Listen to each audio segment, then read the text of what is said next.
Hello, good morning to all. So today we are going to continue the remaining part of our chapter, that is chapter number 17, and the name of our chapter is Teacher in Ahmedabad from standard 4, subject environment. So students, in our previous lecture we have studied about how Teacher get used to the Ahmedabad city, वो इस Ahmedabad city में उसे यहाँ पर रहने की कैसे कैसे धीरे आदत होने लगी। पहले जब वो न्यू न्यू आई थी तब उसे कुछ समझ में नहीं आता था, कुछ पता नहीं था, लेकिन अब उसे धीरे धीरे सब कुछ पता चलने लगा। Okay, so now all of you open page number 132 in your environment chapter, sorry text, this one. Okay, so let's start. Here our new topic is learn. यहाँ पे वो और क्या सीख रही है। Every day I go to the hospital by bus to see my mother. Now every day she used to go to the hospital to check her mother. At first I was too scared to get into such crowded bus. So in starting she was scared to get into the crowded bus. Starting में उसे भीड़ भाड़ वाली बसों में जाने में बहुत डर लगता था। I was not at all used to it. उसे इन सब चीजों की हैबिट नहीं थी। I was afraid. उसे डर भी लगता था, scared थी वो थोड़ी सी। But now it is not like that. लेकिन अब ऐसा बिल्कुल भी नहीं है। I know how to stand in a line. अब उसे धीरे धीरे पता चल गया है कि लाइन में कैसे खड़ा रहना है, how to wait for the bus, how much to pay for the ticket, ticket के लिए कितने रुपए देनी है, और where to get down, कहाँ बस से उतरना है। हॉस्पिटल जब आता है तो उसे पता भी तो होना चाहिए कि कहाँ उतरना है। तो अब उसे इन सब चीजों की धीरे धीरे हैबिट होने लगी। अब लोग भी कोई नई चीज सीखते हो तो स्टार्टिंग में आप लोगों को प्रॉब्लम होती है, लेकिन फिर जब धीरे धीरे रोज उसी चीज को करते हो तो आपको आ जाती है। वैसे ये जो टीचर थी उसे भी हैबिट हो चुकी थी। Now where we stay, there is a tall building nearby. तो अब उसके मामा के घर के पास एक बहुत बड़ी बिल्डिंग थी। My mommy works in 7 houses there. और उसकी मामी जो थी वहाँ पे वो काम करने के लिए जाती थी, जो बाजू में जो उस बिल्डिंग थी उसमें से 7 घरों में वो वहाँ पे काम करती थी। She washes utensils and cleans the house. वो वहाँ पे बर्तन साफ करती थी और घर भी अच्छे से झाड़ू पोछा लगा के साफ रखती थी। Now one day I went there with her. So एक दिन जो है तेजल अपनी मामी के साथ वहाँ पे उस बिल्डिंग में जाती है। When I first saw the building, I thought that it was one big house.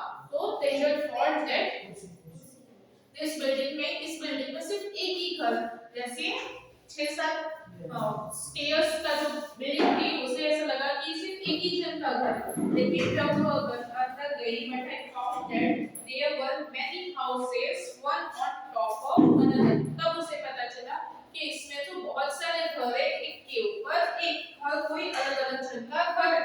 I was wondering how I could climb so many stairs. तो अब वो ये सोच रही थी कि इसमें तो इतने सारे घर हैं, तो मैं सबसे ऊपर वाले जहाँ पे मेरी मामी को जाना है वहाँ तो इतने सारे सीढ़ियाँ चढ़ के कैसे जाऊँगी। But there was a lift to take people up and down. लेकिन उस बिल्डिंग में क्या थी? लिफ्ट थी जो लोगों को ऊपर नीचे लेके जाती थी। It was like a big iron cage with fan. जैसे कि एक लोहे का पिंजरा हो वैसा लग रहा था, जिसमें एक लाइट भी थी और फैन भी था और एक बेल भी था। क्या होगा, उसी बेल बजा सकते हो। So many of us get into the lift. So many people get into the lift. बहुत सारे लोग उस लिफ्ट में चले जाते। Somebody pressed the button and lift went up quickly. जैसे किसी ने एक बटन दबाया, लिफ्ट जल्दी से ऊपर जाने लगी।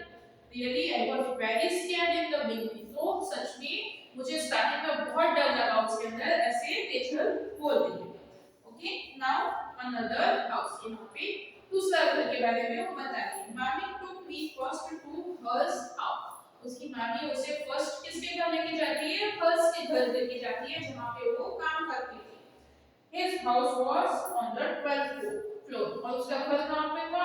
उस बिल्डिंग के 12th फ्लोर पे उसका घर था। बस बड़ा big house, कितना बड़ा घर था उसका। So many rooms, one to sit in, one to eat in, one to sleep in, and one to cook in. एक रूम में बैठने के लिए, एक रूम में सोने के लिए, एक रूम में खाने के लिए, एक रूम में खाना बनाने के लिए और एक रूम में सोने के लिए। सब रूम अलग अलग थे उसके घर में। Their toilet was also in the house. और घर के अंदर टॉयलेट भी था. It took Mami a lot of time to clean hers house. वो सोच रही थी कि मामी को हर्ष का घर साफ करने में बहुत टाइम लगेगा. But she could work easily. लेकिन वो easily काम कर रही थी. There was a tap in the kitchen and water flowed in it. और उसके घर पे वहाँ पे टैप भी था जिसके अंदर इजीली पानी आ रहा. अब तेजल ने तो ना ही अपने गांव में विलेज में और ना ही मामी के घर देखा था. उसने वहाँ दोनों जगह पे उसने ये भी देखा था कि एक ही रूम जहाँ पे वो लोग सोते भी है खाते भी है सब काम वहीं पे करते हैं. और पानी भी घर में नहीं आता था बाहर भर के जाना पड़ता था.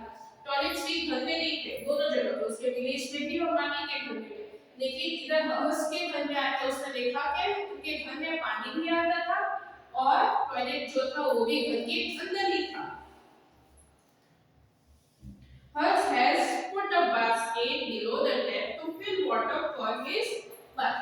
Now हर्ष ने क्या किया? हर्ष ने बकेट के नीचे सॉरी टैप के नीचे बकेट रख दिया ताकि वो बकेट फिल हो जाए और वो उस पानी से नहा सके.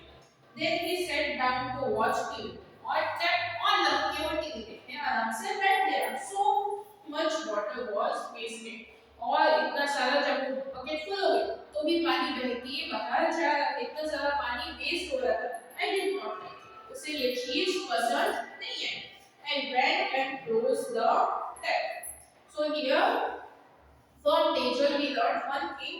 हमने तेजल से एक चीज यहाँ पे ये सीखी कि हमें पानी वेस्ट नहीं करना चाहिए. तेजल को पानी नहीं मिलता था इसलिए उसे पानी की कीमत थी. जो चीज हमारे पास नहीं होती है हमें उस चीज की कीमत होती है. अभी आप लोगों के घर में भी आराम से इजीली पानी आ रहा है तो आप लोग भी टैप ऑन करके बैठ जाते हो. लेकिन तेजल को पानी की स्कैर्सिटी का पता था. उसे पता था कि जब पानी नहीं मिलता है तो क्या होता है इसलिए उसे उस पानी की कीमत की और उसने क्विकली उस टैप को बंद कर दिया. Hers house was big. Hers house has big glass window. अब हर्ष के घर में एक ग्लास जो विंडोज थी वो भी बहुत बड़े बड़े ग्लास के थे. मामी told me to look down from the window. तो उसकी मामी ने बोला कि तुम यहाँ बैठ के नीचे विंडो से देखो. I could see Mama's feet and houses. मैं वहाँ से उसके घर से वो अपने मामा की जो गली थी वो और उनके आजू बाजू वालों के घर देख सकती थी. But I could not make out which was his house. लेकिन वो ये नहीं देख सकती थी कि वो फाइंड आउट नहीं कर सकती थी. प्रॉपर बता नहीं सकती थी कि कौन सा मेरे मामा का घर है. From up there everything below looked like a small toy. इतने ऊपर से उसे हर कोई चीज जो है छोटे छोटे खिलौने होते हैं वो वैसे दिख रहे थे. I was quite afraid to look down from such a height. और उसे इतने ऊपर से नीचे देखने में भी बहुत डर लग रहा है. Okay Now down the page number 136. A new trouble. Our new topic is a new trouble. Means trouble means मुसीबत. तो अब उसके ऊपर एक और न्यू मुसीबत आ गई. चलो हम देखते हैं कि क्या. Tejal, Mama has said me that he would take me around to see Ahmedabad. So once Tejal Mama told her that he would take her to Ahmedabad city. वहाँ पे उसे देखने के लिए सब अहमदाबाद सिटी में जितनी भी चीजें घूमने के लिए है वो उसके मामा उसे वहाँ लेके जाएंगे ऐसा उसके मामा ने बताया था. जैसे काकरिया तालाब है साइंस सिटी है वो सब रिवर फ्रंट सब जगह पे उन्हें उसके मामा लेके जाने वाले थे. लेकिन क्या हुआ? The children around here talk a lot about river front. यहाँ के जो बच्चे थे जो उसके घर के आसपास रहते थे वो लोग रिवर फ्रंट के बारे में बहुत बातें करते थे. Here a picture of river front is also given to you. Okay, they are telling that big film stars, leaders, sports person also came there. वो लोग ये भी बात करते थे कि वहाँ पे बड़े बड़े फिल्म स्टार, स्पोर्ट्स पर्सन और जो फेमस लोग होते हैं वो भी उधर रिवर फ्रंट में आते. Maybe when I go there I might see them there. तो ये सोचती थी अगर मैं वहाँ पे जाऊँगी तो शायद मुझे भी कोई मिल जाए. These days Mama is so worried. आजकल जो उसके मामा थे वो बहुत टेंशन देते हैं and cannot ask him to take me to river front. इसलिए मैं उनसे ये नहीं बोल सकते थे कि मुझे रिवर फ्रंट पे घुमाने के लिए लेके जाओ. क्यों उसके मामा टेंशन में क्यों थे? क्योंकि last week some people had came with a notice that everyone could move out of this place. तो लास्ट वीक में जो कोर्ट का ऑर्डर लेके कुछ लोग आए थे, नोटिस लेके आए थे और नोटिस में ये लिखा हुआ था कि उन्हें ये जो प्लेस थी वो खाली करनी पड़ेगी. This place belongs to government so it should be vacant. और ये जगह किसकी है? गवर्नमेंट की. इसलिए इन्हें वेकेंट मींस खाली कर देनी है.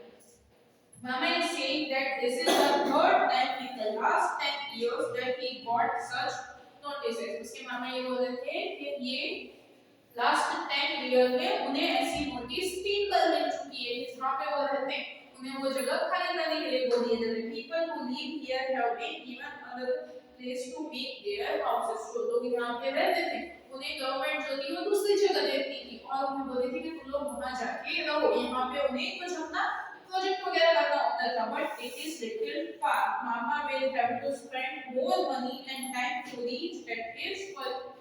अब जहाँ पे उसके मामा काम करते थे वहाँ से उनके ऑफिस जो जहाँ पे उसके मामा काम करते थे वहाँ से उन्हें जो एरिया दिया हुआ था वो ज़्यादा दूर था और उसके लिए उनकी टिकट भी ज़्यादा होगी और टाइम भी ज़्यादा लगेगा.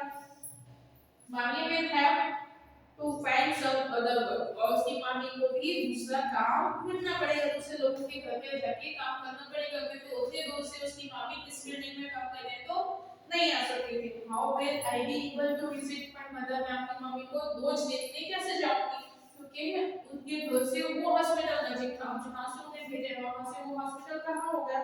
Yet mother is not completely well. अभी भी मम्मी की तबीयत जो है वो पूरी तरीके से ठीक नहीं. Okay, so here we are completing our chapter. Okay, so we will start new chapter in our next lecture. Till then, bye.